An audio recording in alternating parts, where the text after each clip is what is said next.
Hey everyone, welcome to today's episode. Today we're going to be talking about management. As always, Oscar G here with you, and this is OG Construction Project Manager. Now, in order to start talking about management, we kind of have to get an idea of what management is. So let's take a look at the definition from Merriam-Webster. According to Merriam-Webster, they say that the management is the act or art of managing, the conducting or supervising of something, such as managing a business. Now, of course, we know that as managers, we also have to have management of our employees or the people under us. But what is a manager? According to a book, a textbook actually, it's called Fundamentals of Management. Now, this is the 10th edition. I'm going to go ahead and put the description, all the details that you guys need for this book. Now, keep in mind, it's a textbook. So, the chapters, that's not story or anything like that, obviously. So there's that, like I said. The information for the book will be in the description. Now, what is a manager? Let's take a look at how they define it. It says managers, individuals in an organization who direct the activities of others. As we said, you need to delegate some of those responsibilities onto some of your team that's underneath you. As project managers, we need to look at the and give some of the tasks to the assistant PM so that they can also get experience, as well as the project engineer.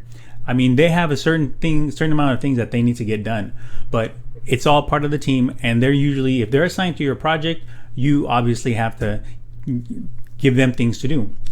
You might even need things from accounting, although they have their own manager. So that brings us to something else. Us as project managers, we don't have to worry about this element. But it was very interesting. This is also out of that textbook, by the way. Very interesting that when I got to reading this section, I knew that this is exactly why when I was going to school to become a structural engineer and I got a job at this construction company and I was working my way through it, I left school. I stopped going to school to concentrate on this career. And I did make it my career. And when I read this book and this section that we're going to talk about right now, it hit on every single level of why I loved my job. So, but that's as a project manager. When we're talking about just managers in general, say at an operations or a facility that has operations management, those managers actually have to sit with human resources to design the job and give all the qualifications and things like that. And when they put an ad out, all the qualifications for an individual that can apply, and hopefully they have the skills that they want. But like I said, this is just job design. Actually, this is called job design, and it's just in general throughout all the industries. This is how they make it worthwhile for the jobs. So the first one is skill variety. This is defined as the degree to which the job requires a variety of activities so the worker can use a number of different skills and talents. When I got to this section and I read that first definition there for skill variety, I knew that the job that I was in before, the project manager in construction, that was the job for me. I loved it. I got to use all of my talents. Going to school to become a structural engineer, I had to learn, how to be a power user in Excel for formulas and all kinds of things.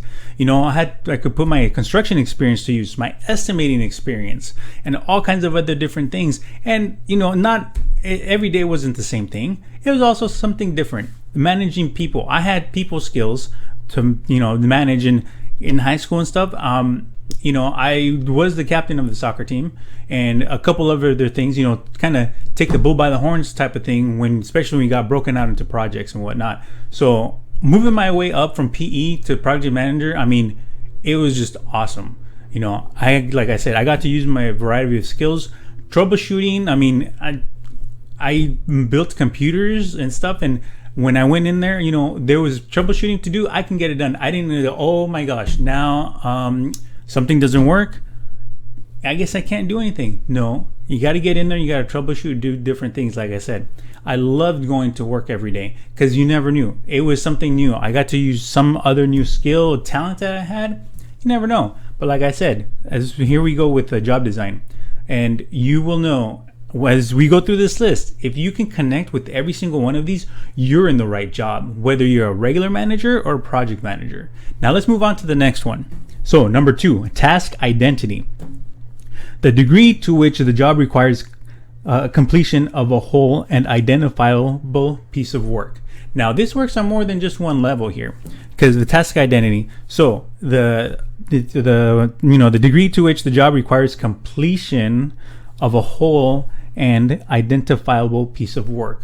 Now, that's not just the end result. As a project manager, our end result is usually the renovated space, a new building, even just replacing a roof or something simple like that. But the whole thing is that you can't just leave it half done. You can't go 75-80% and then just walk away. You need to finish it. And you know what? That feels good to complete things. Not only that, but for your PEs and the assistant PMs, when you give them a task that they need to follow through all the way to the end, that should be satisfying for them too. Like I said, any one of these things, well, actually, no, you should be connecting on all 5 of these.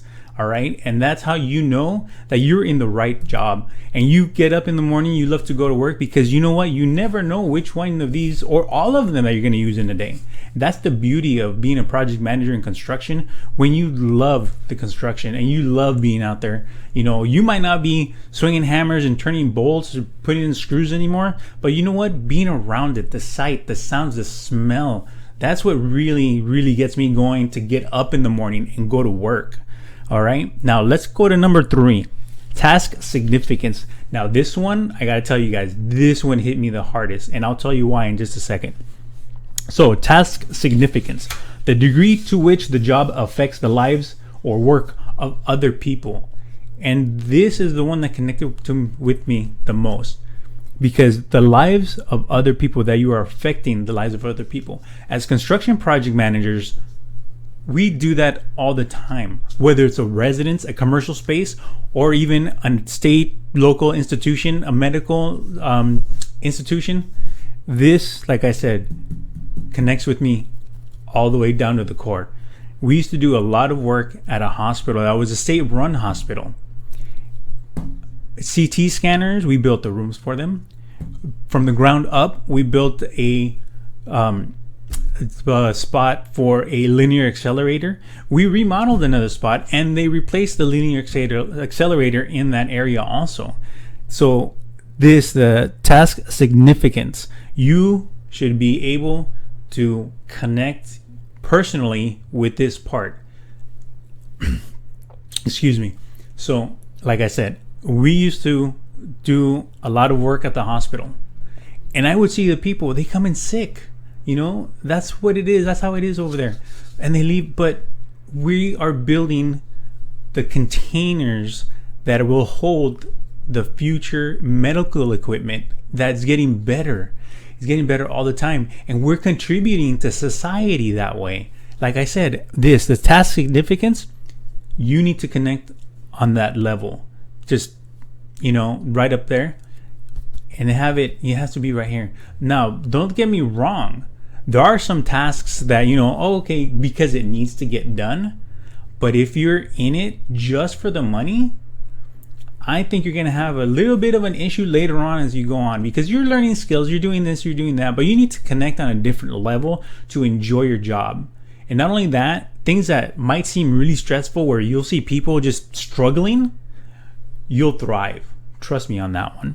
Now, let's move on. The next one, autonomy.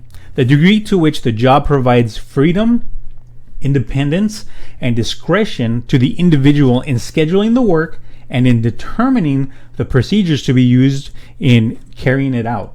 Now, this one, autonomy, I love this one too, because when I first started, I was new in the general part of the construction. I knew the structural steel part, and I knew kind of about being a contractor.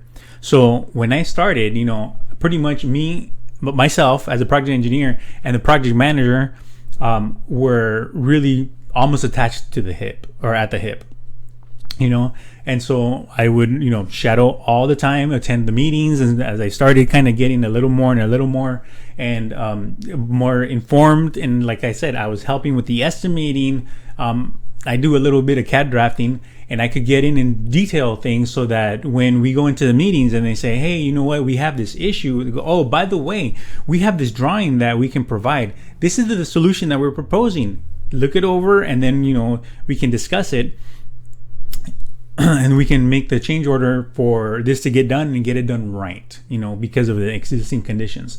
But as I learned more and more, little by little, they loosened the reins on me. And so by the time the 5th or 6th year was that I was actually there and actually managing projects, the autonomy was there. And they kind of said, okay, hey, Oscar, we come in once a week and have a meeting. So, where are you at with your projects? I had full autonomy. They just kind of overlook things. And, I would ask the office manager, hey, I need to report for my job.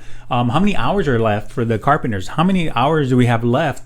What's our budget for the concrete? I need to get that stuff ordered up. I just want to make sure we're not going to run over. And I want to make sure we schedule enough guys to get the job done, but obviously not run over the budget especially for something like that. Because, concrete can be difficult. Like my boss used to say, no matter what you're doing with concrete, putting it down, finishing it, or demoing it, it's a lot of hard effing work. But like I said, autonomy, being able to kind of be self-propelled is an ultimate goal. And a lot of companies obviously let the project managers just kind of, once they kind of have trust in them, then they trust you. And like I said, have a meeting once a week and they kind of touch on how everything's going with your project. Now, let's take a look at the last one. Now, the last one is feedback. On feedback, we've got the degree to which carrying out the work activities required by the job results in the individual's obtaining direct and clear information about the effectiveness of his or her performance. Now, we know this feedback as pretty much, we sit down at the end of a project and we go over all of the numbers. We go over, labor hours, how it went, what did we learn, how did we fail, and we need to apply these things to the next projects going forward. Now, sometimes the feedback can be considered criticism, but as a manager, you need to be able to take that criticism and say, okay, we're not going to let that happen again. We're going to take this, learn our lesson, and move on. And I can't stress this enough, guys. You guys need to take the stresses from the job and learn from them. Don't let them get to you. When you go home, after you clock out, you go home, don't dwell on what's going on at work. Go home, have your dinner, take showers, enjoy your family, guys, okay? The feedback, lets you learn. If you make mistakes, you can learn from it. The feedback, either from the boss, or you can even, grab your stuff and go over to your coworkers, the other PMs, or even the assistant project manager and ask them, what did you see that I did wrong? Where do you think I can improve? And that's the thing. Just like society needs people building buildings and installing the newer technologies in order to keep society moving forward, you as a project manager need to do the same. Take in the criticism, take in that feedback, and apply it positively to the following projects. Because I'll tell you, not learning from your mistakes will one day cost you your job, and even will cost the company money. And that's just the truth. So listen to your feedback. Don't take it personal. Take it constructively and apply the results or apply the solutions to your future jobs. Now, with that being said, like I said, job design, I loved my job, and it just satisfied me every day going in knowing we're pushing a little bit forward on this project. We're pushing a little bit forward, inching closer and closer to that finish line, to having the final product to look at. Not only that, after that, I know that people, not just one person, people will be benefiting from us completing that building, so that the newer technologies can be installed, and when they need it in the future, it can be remodeled for even the newer technologies past that. That, guys, that is the power that you get from loving your job and completing things and pushing society forward. Because without builders and without advancing our technology, there's no way our society can continue moving forward. Now, we're pretty much going to get this all wrapped up. What we need to take, I kind of went on a little more about project managers than regular managers. But it's kind of like I said, a lot of the same principles apply. So even as managers, you need to manage the number one resource at your disposal. That is your employees. You need to consider all of your labor hours and make sure that they're doing things the way they need to be done, whether per policy or per your policy if you have your own business. And you really need to crack down on them if they're not listening, because in the end, you're the one responsible for their actions. You're the one accountable. So you need to make sure that your employees and the people under you are getting things done and getting things done right. Which also brings me to one final thing that was in this book. What they say is the difference between managers and leaders is that managers do things right. They follow the policy and they make sure all the T's are crossed and all the I's are dotted. Now, speaking of leaders, the next episode, episode 3, we will be talking about leaders and leadership and what makes a good leader and examples of leaders. Okay, so with that, I will be saying so long to everyone. And don't forget, please like this video, subscribe, and spread the word about OG Construction Project Manager. Because I want to build this as a community and also a knowledge base where we can come back and you can watch these videos. And hopefully, if I have enough subscribers, I would like to live stream, actually get people on the phone. And who knows, I just might start interviewing people that were on projects. I live in Southern California, and here, very nearby actually, is, for those of you who don't know, the city of Anaheim. Now, at the city of Anaheim, they built a new train station. And then that new train station looks like a giant shell. And that's because the roof is some of that material with the cables that the air pressure inside the building is actually what holds the structure up. Very interesting, and I think we'll take a look at that one of these days. I'm going to start evaluating projects and hopefully, get people to come on and interview with me.